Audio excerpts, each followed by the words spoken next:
Hello everyone, thanks for tuning in to today's second video doing the E7 per day / 6 weeks on care for today's second video for the UK and for the rest of Europe too. So don't look at mean so pressure 500 millibar heights, temperature and precipitation anomalies for the next 30 days, for the next month, and also weeks 5 and 6 as well. While we're here, by the way, because why not? So I shall get on with that for you in a second. Just to say about the first video you see was our 6 AM upload, and if that wasn't enough, we're going to tend to more team day up coming up for you later on this afternoon. That will include all of the regular features. So please like, share, subscribe, and yes, thank you so much for doing that. Thank you so much to e7.int for supplying the charts as well. Right, shall we do this then? Let's start off with the week 1 mean sea level pressure anomaly for Europe. This is going from yesterday, 25th of July to 1st of August.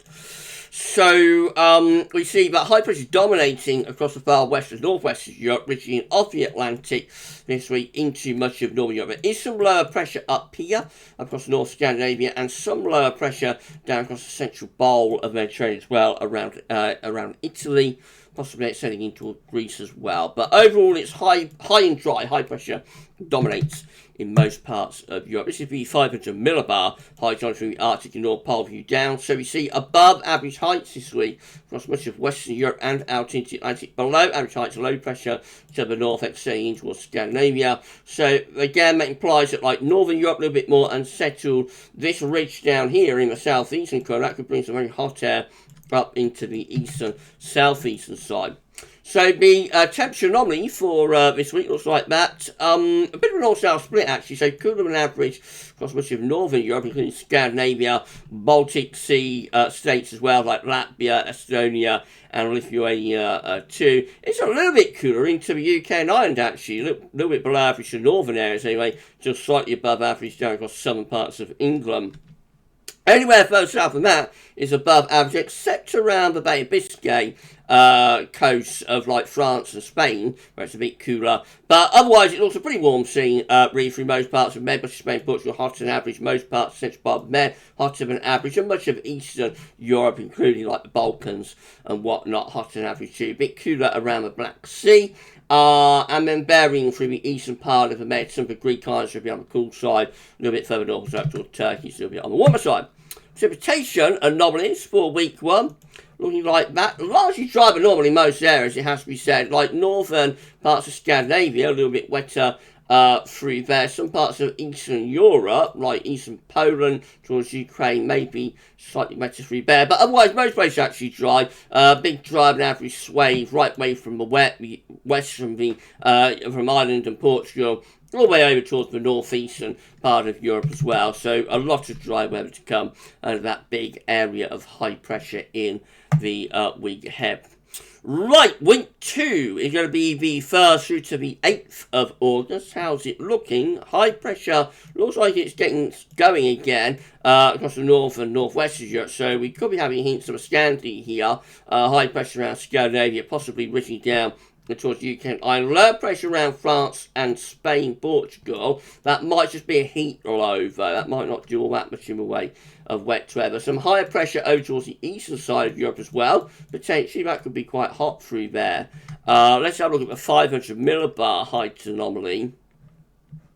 Once again, for week 2, we see above average heights, high pressure across much of Western Europe, some below average heights over in the extreme east part of Europe maybe, and I think there's a bit of a hint of Scandi here, with some above average heights towards the north of Scandinavia as well. Temperature anomalies for week 2 look like that, becoming hotter again in the west. Look at this, wow, wow, wow, back up to significantly hotter than average through Spain into France, beginning to push back in towards UK, particularly Ireland and England, Wales, still a little bit cooler for Scotland. Do most deeper red colours again, that's like 3 to 6 degrees above average there through France into towards Germany, possibly threatening the Low Countries too. So hotter through the first week of August for western parts of Europe. Further north, it's still cool though, from Denmark up into Scandinavian Peninsula and around these Baltic Sea states again. Looking pretty cool through there. And just extending down towards the Black Sea again, a little bit on the cool and average side through those areas. The Mediterranean looking very hot from Italy back towards Spain, possibly a little bit cooler though when we get in towards Greece. Precipitation wise for week 2, look like that. Largely dry but normal in many areas again with high pressure in control, maybe a bit on the wetter side for the far north of Europe, but otherwise it's a pretty dry scene really in many areas. Significantly dry but normal for like Germany, the Low Countries, Belgium, Holland, Netherlands, in towards Poland as well. Could be dry on average there. Down towards the Alpine regions like Austria and Hungary, for example, looking drier than normal in many of those areas. Balkans and down into the southeast part of Mediterranean, again looking pretty dry. Dry through Romania too. Central bowl of the Med looking quite dry as well, so it is a dry scene much of Europe in the first week of August. Week 3, going to be the 8th to 15th of August, and we look like that. Above average heights, high pressure, still in control of the weather in the far northwest of Europe. It's definite into the Scandi, bringing the wind from the east. Of course, in August, it's going to be quite a hot wind direction. That's in like February or January, then that will be cold. But in August, that's going to be quite a hot scenario, potentially. Otherwise, lots of blue. I think much of this is probably heat lows, though, down across the southern part of Europe. So I'm not sure that'll give much in the way of precipitation. 500 millibar heights anomaly looks like that, with the above average heights around the UK and Ireland, extending northwards in Scandinavia as well. That brings the wind in from an easterly direction.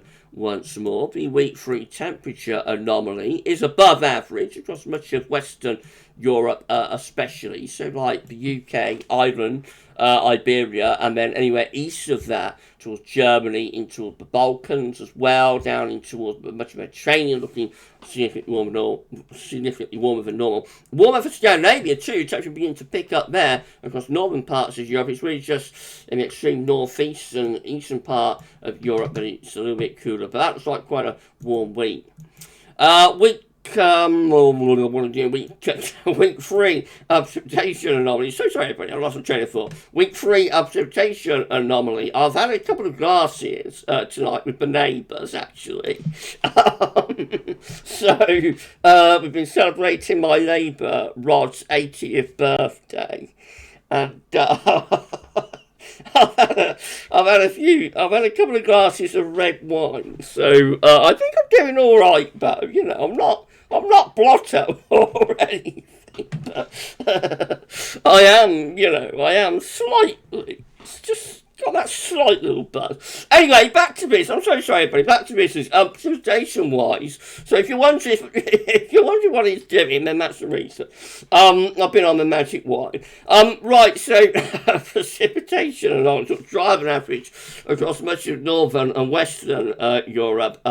So dry through Scandinavia, dry in towards the UK, Low Countries as well, dry down to France, dry down Spain, Portugal. Maybe slightly more unsettled for eastern parts of Europe. It could be, although it's more sort of no signal than anything particularly wet. So I would say this week is still a pretty dry week in many areas. The Mediterranean, Central Bowl and Italy, like no signal, it looks drier for Spain, Portugal, and drier for Greece and Turkey as well. Week 4, be it 15th, 22nd of August. How's that one looking? So again, just lots of blue going on here, which you'll look at and think is going to be very unsettled, but I doubt it will be. I think a lot of that is just going to be like heat lows, certainly for southern parts of Europe as well. 500 millibar height on, beginning to take the above average heights, high pressure out into the Atlantic. It might just be into re-establishing a little bit of an Atlantic flow into the western northwest part of Europe. Temperature still looks warm though. Looking at this, above temperatures again, continuing across much of Europe. Actually, Scandinavia has now gone warmer than average after having a pretty cool time through most of the summer. It's cooler for Scandinavia. And then again, just generally on the warm side, really, or hot side, maybe even from most parts of Europe, right away from the far west, all the way over towards the Black Sea. Many areas are coming out with above average temperature. It's hot through the Med, doesn't it? Remember, these are anomalies to average, so like mid-August, it's going to be hot anyway through the Med, and then if you add on 2 or 3 degrees to that, then yes, it's going to be very hot through much of the Mediterranean. Again there for week 4. And the precipitation anomaly finally looks like that. A weakening still, as we always see, really, with precipitation. But you see little splotches of sandy colour like there. So I think, again, it seems to get a lot of dry weather, really, there for the middle of August. Well, that's the 30-day forecast, John. Let's just extend out to weeks 5 and 6, because why not? So this has been week 5, mean cell pressure anomaly. Could be hinting at something a little bit more unsettled there. This is 22nd, 29th of August. Could just be hinting at something a little bit more unsettled, maybe for Northern Europe. Let's have a look at 500 millibar heights, see what they're doing. Quite the series, not much going on. Let's just put in a question mark there, or maybe 2 question marks.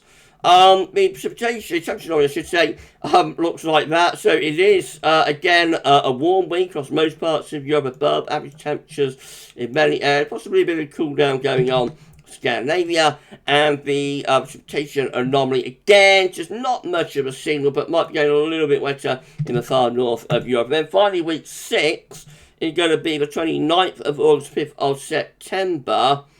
Again, just quite mysterious really from the mean cell pressure anomaly point of view. The 500 millibar heights, again, not really showing up all that much.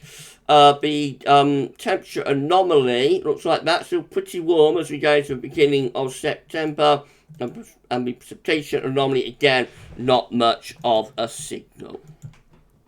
So, it looks like it's going to be pretty warm through the rest of August anyway. When we get in towards the end of the month of September, then it all starts getting rather mysterious. But certainly, like the first half to the middle of August into the second half of August, actually probably bringing a lot of dry and warm weather with high pressure ongoing across most parts of Europe. So the summer is not done yet. The summer is not done yet, everybody. Having a little bit of a cooler interruption in the UK, in Ireland anyway, at the moment. But more hot weather could be around the corner later on in August. We shall wait and see about that, of course. If you've enjoyed this EC 30-day/6 week talk, then please can you like, share, subscribe, thank you so much for doing that. We'll be back later on with 10 to 14 days. That will include all our break features, so come back for that then. But for this week's EC 30-day forecast, that's all for now, and thanks for watching.